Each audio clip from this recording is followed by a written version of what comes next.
ভাই আপনাদের এখানে সবচেয়ে সেরা গাড়ি যেটা সেটা দেখান। স্যার, আমাদের এখানে আপনি যে গাড়িটা খুঁজতেছেন সেটার সর্বোচ্চ মূল্য আছে 3,45,00,000 টাকা এবং গাড়িটি আমাদের শোরুমের বাইরেই দাঁড়া করানো আছে। আপনি চাইলে আপনাকে দেখাতে পারি। এর থেকে বেশি দামের নাই? মাত্র 3,45,00,000 টাকা দামের গাড়ি? আচ্ছা ঠিক আছে, চলেন দেখি আপনার ওই গাড়ি। স্যার, এই হচ্ছে আমাদের শোরুমের সবচেয়ে দামি গাড়ি, 3,45,00,000 টাকা। আপনি চাইলে একটি টেস্ট ড্রাইভ দিয়ে দেখতে পারেন, অনেক সুন্দর মাইলেজ দেয় আমাদের এই গাড়িটি। হ্যাঁ, টেস্ট ড্রাইভ তো দিতেই হবে, টেস্ট ড্রাইভ ছাড়া তো আসলে গাড়ি কিনা যাবে না। আর এমনিতেও দেখতে হবে আপনার কথা কাজে ঠিক আছে কিনা। ওকে স্যার, চলুন তাহলে আপনাকে একটি টেস্ট ড্রাইভ করে দেখাই। স্যার, আপনি যদি ঢাকা সিটির ভিতরে 10 থেকে 12 কিলো রাস্তা চালান তাহলে খুব ভালো মাইলেজ দিবে আর কি লিটারে, এবং আপনি যদি ঢাকার বাইরে চালান তাহলে আর একটু বেশি পাবেন। হ্যাঁ সবই বুঝলাম, সবই ঠিক আছে, চলেন তাহলে শোরুমে যাই, যে কথাবার্তা বলি।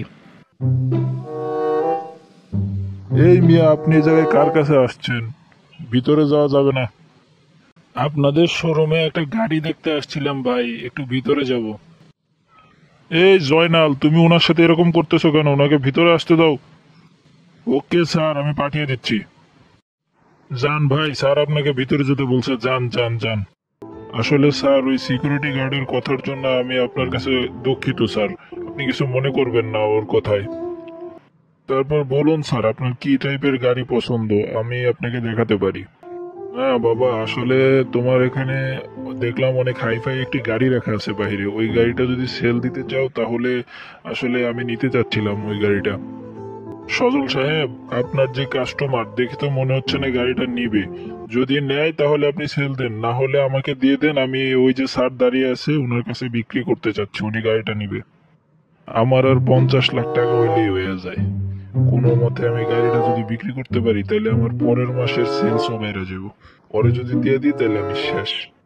না, আসলে গাড়িটা বিক্রি করব বুঝছো, তোমাকে না হলে দেওয়া যেত। আমি দেখি স্যারের সাথে একটু কথা বলে তারপরেও।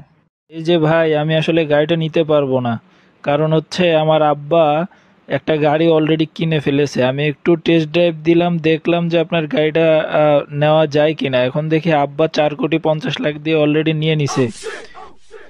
ধুর শালার কপালই খারাপ। মানুষজন গাড়ি দেখে দেখে সুন্দর করে জায়গা কিনার কোনো নামগন্ধ নাই। স্যার, আপনার জন্য একটি খুশির খবর আছে। আপনি যে বাইরে গাড়িটা দেখতেছিলেন ওইটা সেল হয়ে যাচ্ছিল প্রায়, এখন যে লোক নিবে সে আর নিতে চাচ্ছে না, তাই আপনার জন্য আমি বুকিং করে রেখে দিয়েছি। ধন্যবাদ আপনাকে, অসংখ্য ধন্যবাদ আনিস সাহেব। আপনি এখনই এটার মেমো তৈরি করুন, আমি ক্যাশ দিয়ে আসলে গাড়িটা নিতে যাচ্ছি। ভাই রে ভাই, কেমনে পারলো 2 মাসের সেলস টার্গেট একবারে পূরণ করে লাইলো? এরকম কাস্টমার আসলেই দরকার। খুব ভুল হয়ে গেছে আমার, ধরতে পারলাম না।